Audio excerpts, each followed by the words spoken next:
Hello everybody, thanks for joining me on today's dogfight video.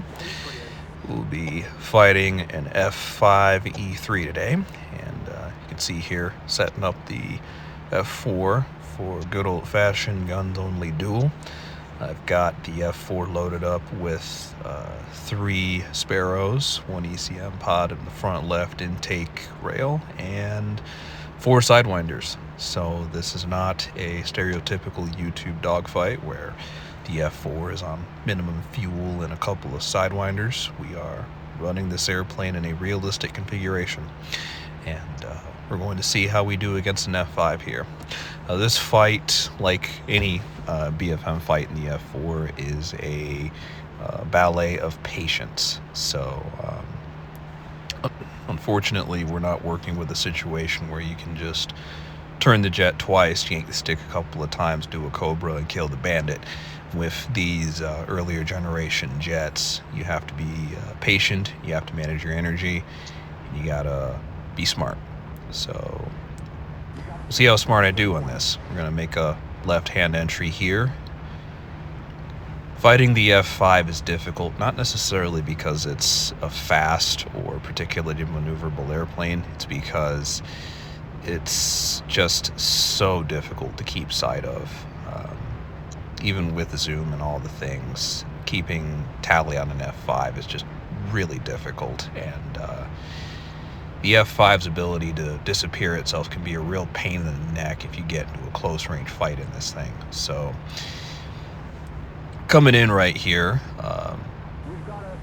using the vertical here to kind of keep our speed going. In the F-4, the speed really is life. So because the F-4E we're flying in this game has a nose-mounted gun, it's a bit less maneuverable than the earlier variants like the Navy versions and the earlier Air Force ones that didn't have a gun up front. So we're not going to be able to toss the airplane quite as easily as some of those people were able to, but if we use the vertical and keep an eye on our energy, we can still do a lot of damage with this thing, but it will take time.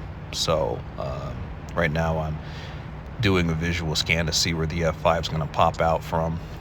Again, unfortunately, that is just a very difficult airplane to keep tally on. So it's a more passive play style than I think a lot of people accustomed to 4th generation stuff like the F-16 and the F-15 will like. But in the F-4, since you're flying this big 50, 60,000 pound airplane, and the people you fighting will probably be smaller than you.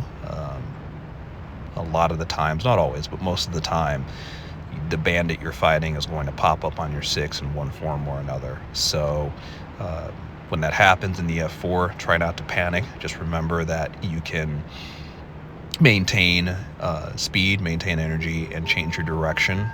The Top Gun recommendation that I've seen is of every 9 seconds. As you see in these shots here, I am varying direction a little bit more often than that. That's just a personal choice. 9 seconds is enough time for you to like build energy and get it back if you do a hard turn, but I like changing my direction every 4 to 9 seconds. I like to vary it up because that's a good way to flush out if somebody is on your 6, as you see right here. So see the F-5 pop up here. We're going to use the vertical here. We're not going to try to flat turn with them. We're just going to use our 2 big J79s and climb up.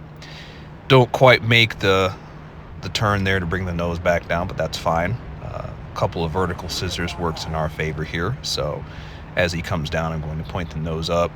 Again, managing speed, and he goes for a gunshot there, which was a mistake because now with us high and using the vertical, we can just get on the power, come back down, and pick our entry to slot onto his tail. So again, really tough to keep a visual on the F-5 in these kind of situations.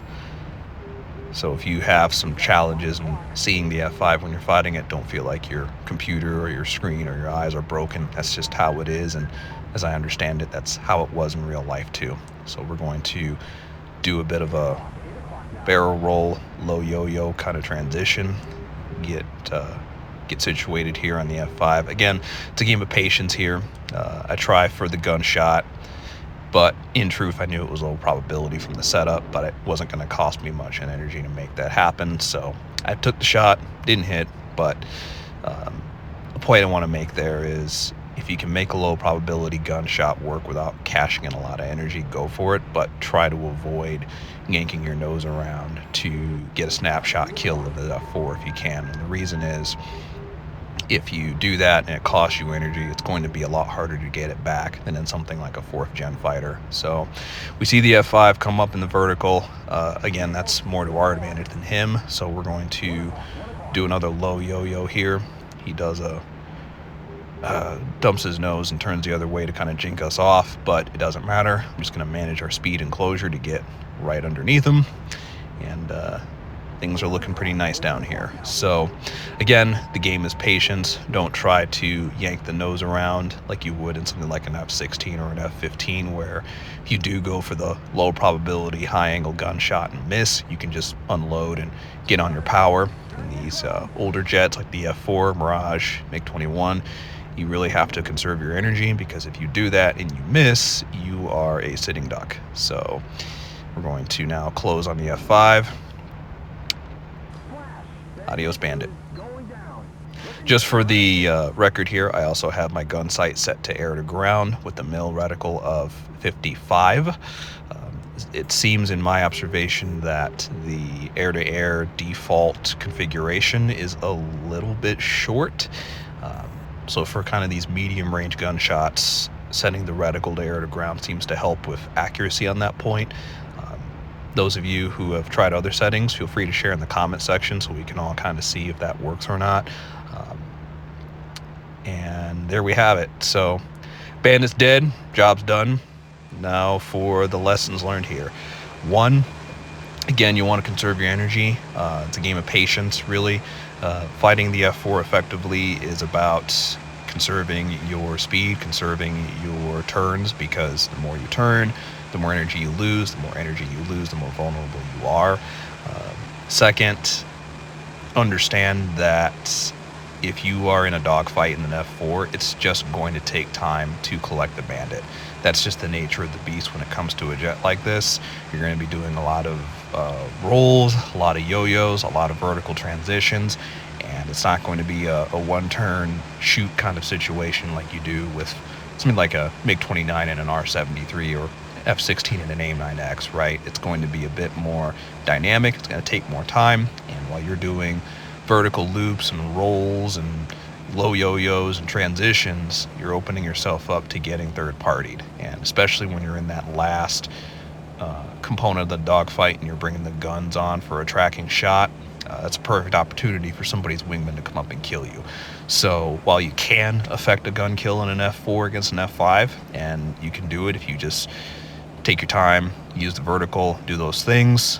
If you're in a multiplayer server or in some other kind of dynamic situation in this jet, I would recommend not doing this and focusing on employing Sparrows at a distance or AIM-9s at a distance if you have something besides an AIM-9B. If neither of the missiles are a realistic option for your tactical situation, I would recommend just bugging out. There's no harm to be had in just leaving a fight that is not to your advantage. Take your airplane back to base, live to fight another day. Thanks for tuning in. We'll catch you in the next video.